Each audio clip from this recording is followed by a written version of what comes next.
Selamat pagi dokter, perkenalkan nama saya Putri Jenti, NIM G4B02010 dari kelas 16. Pada video kali ini saya akan melakukan PKK requirement BMM2 yaitu exoradix posterior disertai dengan kasus infeksi yaitu abses. Pada kasus saya, pasien laki-laki berusia 60 tahun datang dengan keluhan dagu sebelah kanannya sering keluar darah disertai nanah, yang mana keluhan tersebut telah dirasakan selama 1 tahun. Diagnosisnya adalah osteomitis suppuratif kronis. Untuk rencana perawatannya adalah sequestectomy disertai dengan ekstraksi gigi penyebab yaitu gigi 43. Jadi osteomitis suppuratif kronis pada kasus ini disebabkan karena infeksi odontogenik dari radix gigi 43, sehingga pada kasus saya akan dilakukan insisi dan drainase pada regio 43 disertai dengan ekstraksi gigi penyebab yaitu gigi 43. Prinsip umum untuk pengendalian infeksi ini adalah kita melakukan drainase melalui pembedahan dan juga menghilangkan sumber infeksi. Jadi prinsip dasarnya itu adalah mempertahankan dan meningkatkan sistem imun dari pasien, kemudian memberikan antibiotik yang memadai, melakukan drainase, kemudian setelah itu kita mengekstraksi gigi penyebab dan juga melakukan evaluasi terhadap hasil perawatan. Perawatan yang terbaik pada abses adalah melakukan drainase dan insisi. Untuk drainase dan insisi tergantung dari lokasi abses itu sendiri, bisa dilakukan pada ekstraoral maupun pada intraoral. Abses yang belum mengalami drainase spontan, maka kita harus menunggu sampai masa puncak fluktuasi, maka dapat dilakukan insisi dan drainase, sehingga setelah gejala akut mereda kita dapat melakukan ekstraksi gigi penyebab atau menghilangkan sumber infeksi. Ada juga abses yang telah mengalami drainase spontan ditandai dengan adanya fistula, yang mana apabila kita melakukan ekstraksi pada gigi penyebab saat gejala akut belum mereda, maka dapat menyebabkan osteomielitis. Oleh karena itu, kita harus melakukan ekstraksi gigi penyebab setelah gejala akut mereda. Awalnya kita harus melakukan insisi dan drainase apabila abses belum mengalami drainase spontan. Namun apabila abses telah mengalami drainase spontan, ditandai adanya fistula, perkusi negatif, dan tidak ada keluhan, maka kita dapat melakukan ekstraksi gigi penyebab. Pada abses yang belum mengalami drainase spontan, harus memenuhi beberapa kriteria, yaitu tidak ada keluhan, tidak ada fistula, dan juga perkusi negatif. Maka ekstraksi gigi penyebab dapat dilakukan. Yang pertama, kita identifikasi identitas pasien. Yang kedua, lakukan pemeriksaan subjektif. Yang ketiga, lakukan pemeriksaan objektif. Yang keempat, lakukan pemeriksaan penunjang. Yang kelima, kita lakukan penegakan diagnosa. Yang keenam, menentukan rencana perawatan. Yang ketujuh, kita menjelaskan diagnosa, penyebab, rencana perawatan, dan komplikasi dari rencana perawatan tersebut. Kemudian, kita lakukan inform consent.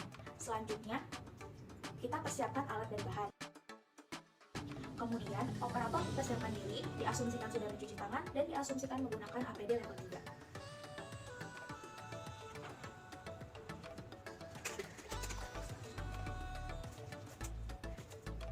Pastikan pasien semi supine, kemudian posisi operator, karena ini regio 4 anterior, maka posisi operator dapat dari jam 6 sampai jam 8, posisi asisten bisa dari jam 3 sampai dengan jam 6. Kemudian, kita lakukan palpasi, diasumsikan pada model ini yang ini adalah radix gigi 43 dan terdapat kasus infeksi yaitu abses. Jadi kita palpasi abses tersebut, bagian paling berfluktuasi dan titik terendah akan dilakukan insisi dan drainase. Kemudian setelah itu kita lakukan pengeringan dari mukosa abses yaitu pada regio 43 menggunakan cotton pallet dan pinset.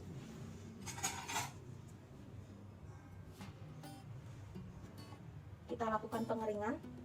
Kemudian setelah itu kita lakukan asepsis menggunakan povidone iodine 10% dengan cotton pallet dan pinset dengan gerakan memutar dari dalam keluar tanpa pengulangan.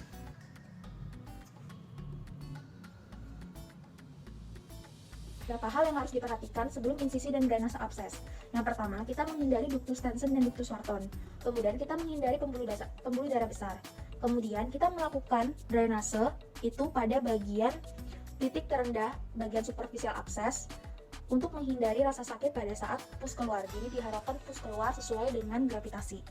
Kemudian insisi dilakukan pada intraoral guna fungsi estetik dan insisi dilakukan saat puncak fluktuasi. Kemudian kita dapat melakukan insisi menggunakan blade nomor 15 dan scalpel pada bagian superficial titik terendah akumulasi pus. Kemudian kita dapat menempatkan hemostat dengan ujung tertutup dan keluarkan dengan ujung terbuka. Kemudian kita dapat melakukan masas pada ekstraoral agar pus dapat keluar dengan bebas sesuai dengan arah gravitasi.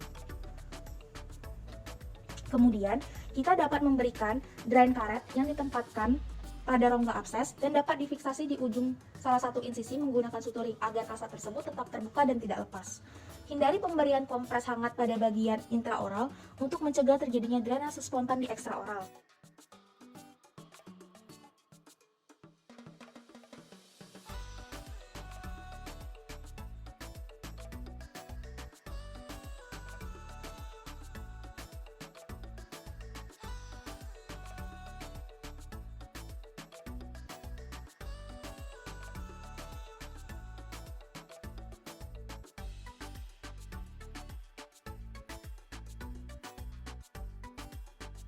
Setelah itu, kita dapat memberikan medikasi kepada pasien. Dan pertama ada antibiotik, yaitu dapat diberikan amoksisilin dalam persediaan tablet 500 mg yang dapat diminum 3 kali sehari.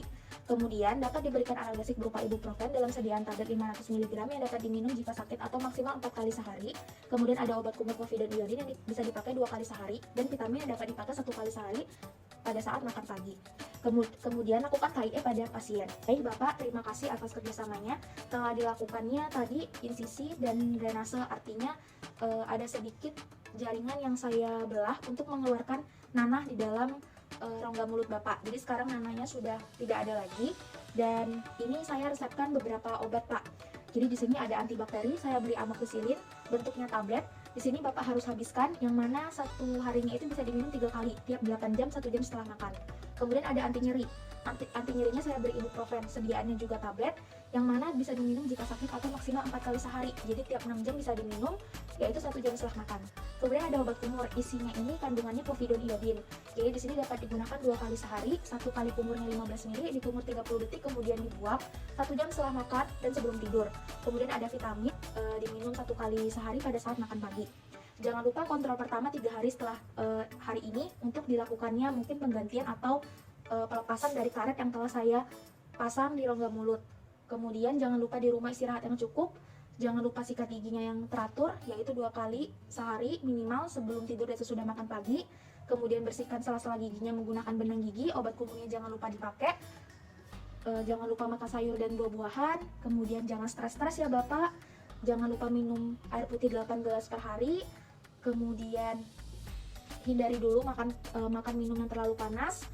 Kemudian hindari dulu makan makanan yang keras. Jadi kalau bisa makan makanan itu jangan terlalu keras, yang lunak-lunak aja. Mungkin itu saja. Terima kasih atas kerjasamanya. Nanti kalau semisal gejala-gejala dari abses atau pembengkakannya sudah berkurang, maka kita dapat menjadwalkan kembali perawatan, yaitu pencabutan sisa akar gigi depan rahang bawah. Mungkin ada yang ingin ditanyakan? Baik, jika tidak ada atau mungkin di rumah nanti baru ingat ingin bertanya apa kepada saya, dapat langsung WA saya. Terima kasih ya Pak atas kerjasamanya. Selamat pagi. Pada saat dilakukannya ekstraksi gigi penyebab, yaitu pada kasus adalah radix gigi 43, diasumsikan ini adalah radix gigi 43, maka dipastikan untuk gejala akut absesnya itu sudah mereda atau absesnya sudah melewati fase akut. Walaupun tidak ada fistula, maka dapat dilakukan drainase pembedahan, atau telah terjadi drainase spontan ditandai adanya fistula, perkusi negatif dan tanpa keluhan. Langsung saja untuk ekstraksi radix gigi 43, diasumsikan pada model ini adalah radix gigi 43, maka diawali dengan anestesi. Pasien semi-supine dan operator itu sekitar jam 6 sampai jam 8 dan asisten jam 3 sampai jam 6 karena ini regio 4 bagian anterior. Kemudian setelah itu kita kencangkan needle, kemudian rapatkan plugger. Setelah itu sentrifugalkan PHK-in, yaitu didekain 2% dengan satu berganis 100.000 epinefrin dan patahkan tutupnya menggunakan tisu. Kemudian setelah itu kita masukkan obat ke siring. Nah, kemudian setelah itu kita lakukan ketuk barrel agar udara ke atas dan keluarkan sedikit cairan agar udaranya keluar untuk mencegah terjadinya emboli. Kita posisikan pasien, sudah diposisikan semi-supine, nyalakan lampu dental unit dan tentukan letak apex gigi 43. Kemudian lakukan pengeringan mukosa menggunakan cotton pellet atau cotton ball dan pinset. Dilakukan pengeringan pada mukosa labial dan lingual apex gigi 43. Kemudian lakukan asepsis menggunakan povidone iodid 10% dengan cotton pellet dan pinset, yaitu dengan gerakan memutar dari dalam keluar tanpa pengulangan pada mukosa labial dan lingual apex gigi 43. Cek bibir pasien ke labial dan lakukan anestesi pada nervus mentalis, yaitu diinsersikan jarumnya itu sejajar dengan apex gigi 43, bevel menghadap tulang, diinsersikan sekitar 10 mili dengan sudut 45 derajat, kemudian aspirasi negatif dan deponirkan perlahan sekitar 1 cm. Kemudian tarik siring dan masas jaringan, itu untuk menganestesi nervus mentalis pada mukobucofort labial apex gigi 43. Kemudian anestesi pada nervus lingualis, insersikan jarum pada mukobucofort lingualis apex gigi 43.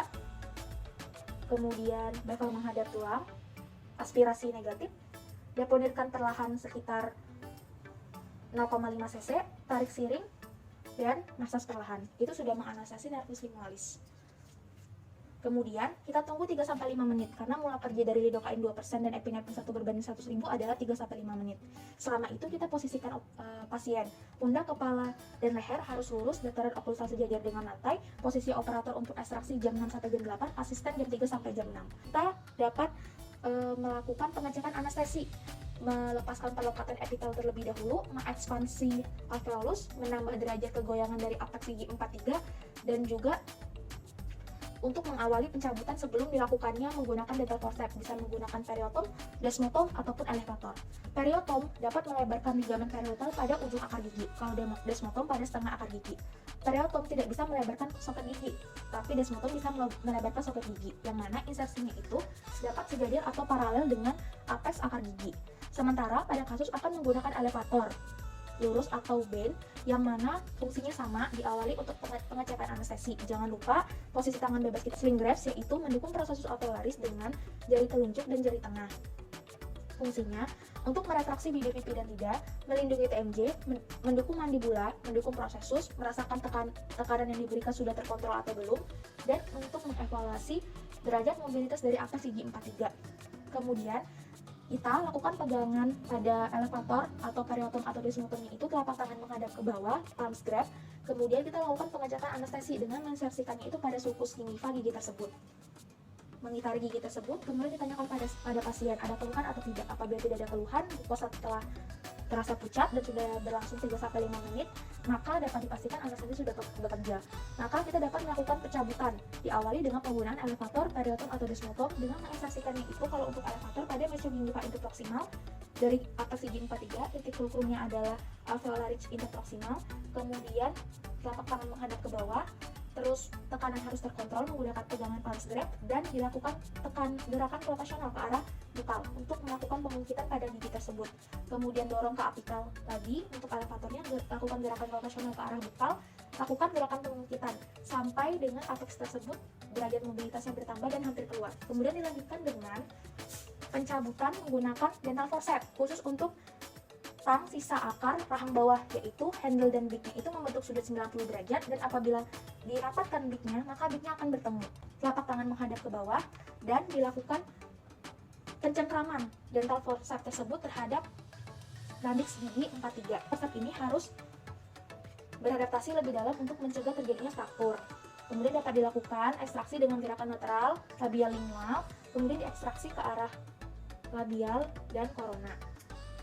Diasumsikan radix gigi 43 sudah tercabut, maka kita dapat mengobservasi soket, kemudian melakukan kuretase menggunakan kuret untuk membuang dari jaringan granulasi, sisa fragmen akar gigi. Kemudian kita lakukan spooling menggunakan povidone. Sembari itu, asisten dapat melakukan suction dari jam 3 sampai dengan jam 6. Kemudian kita bisa menghaluskan tulang yang tajam menggunakan bone file jika ada. Kuretase kembali pada soket tersebut untuk membuang fragmen-fragmen setelah dilakukannya penghalusan dengan bone file, dan melakukan spooling menggunakan povidone dan siring. Setelah itu kita observasi ternyata soketnya sudah bersih, maka dapat dilakukan kompresi pada soket untuk mempercepat penyembuhan luka karena ekspansi dari alveolus juga. Dan juga instruksikan pasien untuk gigi tampon dengan povidone iodin 10% sampai dengan perdarahan berhenti.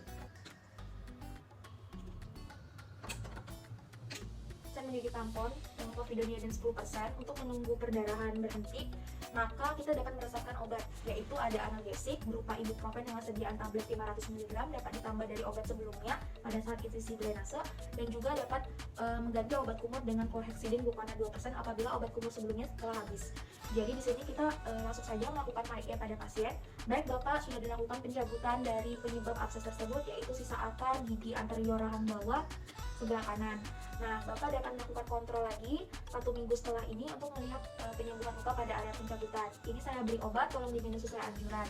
Untuk obat antibakterinya kemarin jangan lupa dihabiskan, yaitu dapat diminum 3 kali sehari, yaitu tiap 8 jam, 1 jam setelah makan sampai habis. Kemudian ini saya kasih lagi untuk anti nyerinya, saya beri ibuprofen juga dalam sediaan tablet, dapat diminum jika sakit, atau maksimal 4 kali sehari, yaitu tiap 6 jam, 1 jam setelah makan. Kemudian obat kumurnya yang kemarin kan sudah habis, ini saya ganti tiap baru, dapat dipakai 2 kali sehari juga, 1 jam setelah makan dan sebelum tidur. Kemudian sekalinya berkumur itu, obat kumurnya sebanyak 15 ml dan dikumur 30 detik kemudian dibuang. Kemudian Bapak dapat melakukan kompres es di rumah, mencegah pembekakan. Hari kedua bisa kompres es atau kompres hangat, hari ketiga bisa kompres hangat untuk mengatasi pembengkakan. Bapak jangan makan pada sisi yang luka. Terus hindari dulu makan makanan yang keras, makan lunak dulu 12 jam pertama. Kemudian hindari makan minum yang terlalu panas, jangan makan makanan yang lengket dulu, terutama permen karet. Jangan merokok terlebih dahulu, jangan minum pakai sedotan, jangan sering berkumur, jangan sering memainkan area pencabutan menggunakan lidah. Kemudian jangan sering menggunakan sedotan. Hari ini kita bersihin mulutnya jangan pakai sikat gigi dulu, pakai obat kumur. Terus bisa juga pakai kumur air garam hangat. Nanti lusa baru boleh dilakukan sikat gigi, yaitu 2 kali sehari sebelum tidur dan sesudah makan pagi. Dan pembersihan sela-sela gigi menggunakan benang gigi. Jangan lupa di rumah makan sayur dan buah-buahan. Kemudian minum air putih 8 gelas per hari. Jangan lupa istirahat yang cukup, jangan stres-stres ya Pak. Nah, jangan lupa nanti obatnya diminum ya Pak, sesuai yang tadi saya jelaskan. Mungkin ada yang ingin ditanyakan lagi? Oke, jika tidak ada, terima kasih Pak atas kerjasamanya. Kalau semisal nanti lusa, oh ternyata bekas pencabutannya sakit gitu atau malah berdarah, bisa hubungi WA saya. Atau sampai di rumah baru tahu mau nanya apa, bisa hubungi saya lewat WA, kan Bapak sudah ada WA saya ya. Ya baik, terima kasih. Mungkin itu saja. Jadi selesai ya Pak rangkaian perawatan dari abses dan juga pencabutan giginya. Terima kasih atas kerjasamanya. Selamat pagi. Untuk beberapa kasus di mana dalam pencabutan atau ekso dari radix ini dalam kondisi radix setinggi gigi Pak, maka kita bisa menggunakan elevator angular, yaitu yang pertama jenisnya Clear. Jadi untuk Clear ini kita bisa menginsersikannya itu ke dalam soket, nanti bagian ventralnya akan menyentuh dari sisa akar gigi tersebut dan bagian dorsalnya akan mendorong gigi alveolar, kemudian lakukan gerakan ungkitan rotasional ke arah bukal, nanti apex akan keluar. Bisa juga menggunakan London elevator, bisa juga menggunakan Winter elevator untuk kondisi yang radiksnya itu sepertiga apikal, dan apabila radiksnya lebih kecil lagi, itu bisa menggunakan root tipik. Jadi root tipik ini memiliki penampilan handle yang tipis dan bilah yang tipis, jadi bisa berpenetrasi lebih baik ke dalam soket dan sisa akar gigi dibanding dengan Clear. Mungkin itu saja yang dapat saya sampaikan. Terima kasih atas perhatiannya.